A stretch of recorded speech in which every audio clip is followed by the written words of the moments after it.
Un settore che genera 80 miliardi di euro di valore, che comprende in Veneto almeno 31.000 istituzioni, un esercito di 80.000 dipendenti e 900.000 volontari, almeno un Veneto su 5, ma soprattutto in crescita anche grazie al crowdfunding.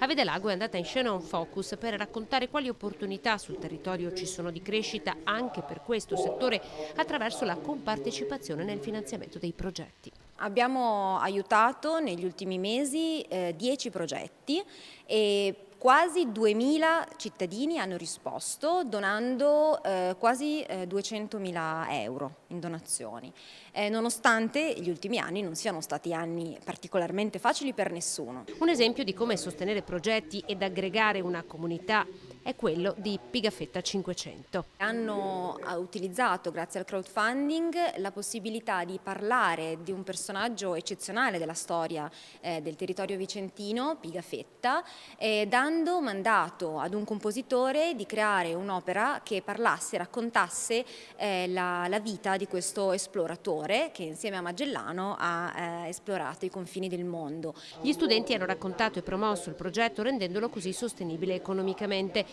Come per loro sul territorio e per il terzo settore si aprono nuove possibilità. Questo è un modo come un altro per riuscire ad interessare una platea vasta anche di piccolissimi investitori, perché appunto la massa riesce a creare un obiettivo importante.